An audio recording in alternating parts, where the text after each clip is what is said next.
Booker, nakahanap na ng tamang tulong kay Jalen Green. Halimaw ang debut. Phoenix Suns versus LA Clippers. Unang pagbabalik ni Bradley Beal sa former team. At ito rin ang unang paglalaro ni Jalen Green mula nang matrade mula sa Rockets. Well, sa panimula ng laro, slam dunk agad ang nasa isip ni Mark Williams para sa unang puntos ng Suns. Samantalang sa kabila, bumawi ang center ng Clippers na si Zubac. Pero hindi pa huhuli ang superstar ng Suns. Basket sa baseline ang jumper ni Booker. Bago sumunod ang unang puntos ni Green bilang Suns.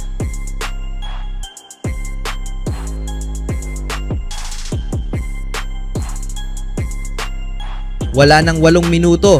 Jalen nag-step back 3. Ilista mo na, parang hindi na wala mga kaibigan.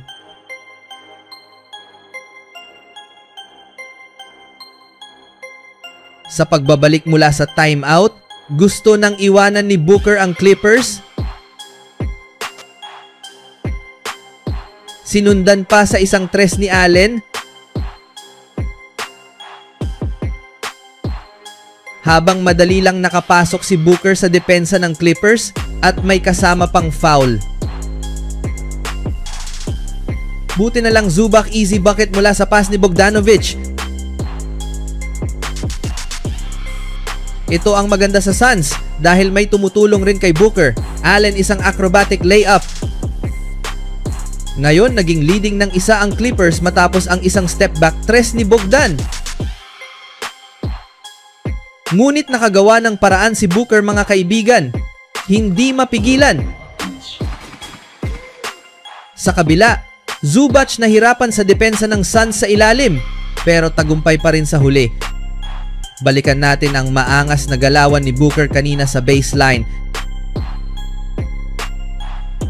Jalen ibinalik na sa laro, inilista agad ang 3.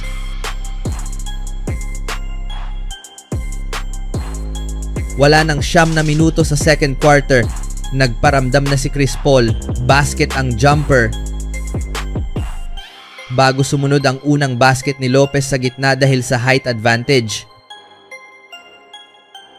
Sa pagbabalik mula sa timeout sa second quarter, Christie body contact, basket ang drive. Ang sumunod, nakita ni Beal na nalibre sa labas ng arc si Jones Jr. Ilista mo na. At naging back-to-back points sa dahil sa loose ball ng Clippers. At naging leading ng pito ang Clippers mga kaibigan dahil sa hindi mapigilan si Zubac sa ilalim. Timeout ang Suns. Sa pagbabalik, basket ang 3 sa labas. Ngunit agad binawian ito ni Beal.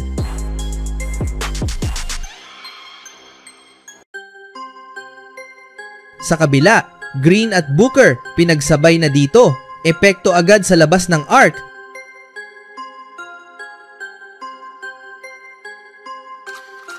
Bago nasundan ng isang magandang pass ni Green patungo kay Williams para sa hammer. At ito pa ang mas masakit mga kaibigan. 3 sa corner. Sabay lingon pa sa bench ng Clippers.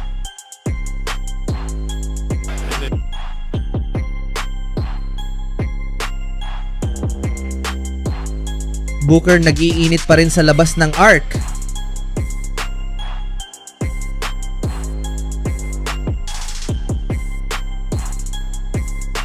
Sa third quarter, isang malayong 3 ang ibinigay ni Jalen Green bilang salubong. Masakit ang bawi dahil isang 3 ang sagot ni Royce O'Neal. Wala nang 10 minuto ang natira. Nagpakawala ulit ng 3 si Booker para sa Suns. At napatawag na ng timeout ang Clippers matapos ang isang teardrop mula kay O'Neal. Sa pagbabalik, Zubac nakuha agad ang 2 puntos over Williams. Ngunit pinatikim naman ito ni Jalen sa ere nang habang may kasama pang foul. Grabe mga kaibigan, hindi natakot sa 7-footer.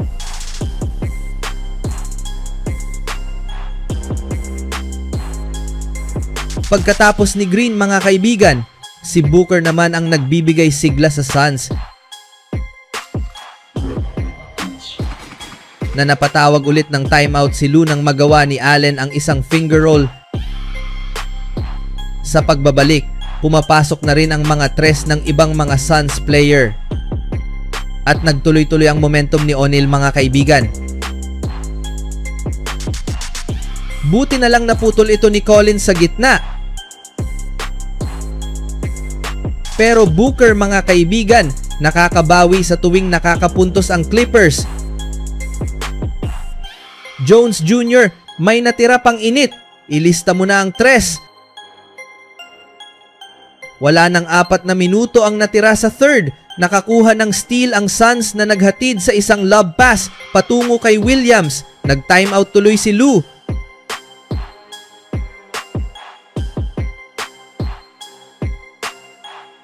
Clippers unti-unting nakakabawi sa pagkakataon na ito. Tres para kay Collins. Seconds to play na lang sa third mga kaibigan. Nakahabol pa ng tres si Grayson Allen sa corner. Sa last quarter, nagpatuloy ang epekto ni Allen. Ngayon naman sa tres, na nasundan pa ng isang fast break layup at may kasamang foul ang nagawa ni Ryan Dunn. Pero Bogdanovic sinusubukan pang lumaban sa pagkakataon na ito. Tres ang ibinigay. Allen mintis ang tres. Nakakuha ng pagkakataon si Jalen sa corner. Ilista mo na. Timeout ang Clippers.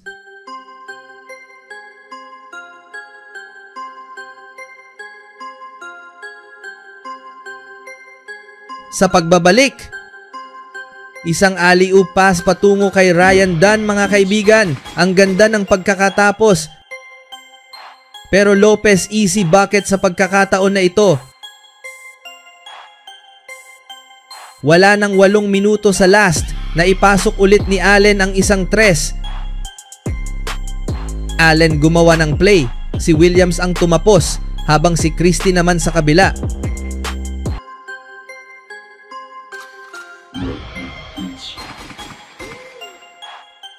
Booker hindi pa rin naawa sa Clippers. Patuloy ang atake sa paint. Christie pumuputok sa huling mga minuto. Basket ang tres. Pero may sagot naman sa kabila kay Royce O'Neal. At ito pa. Pero sa huli, hindi na nakahabol ang Clippers sa laki ng kalamangan ng Suns. Even when you feel low, you can still go. Even when you feel slow, you can still go. Even when there's no hope, you can still go. I never answer to no, man, I still go. Go, go.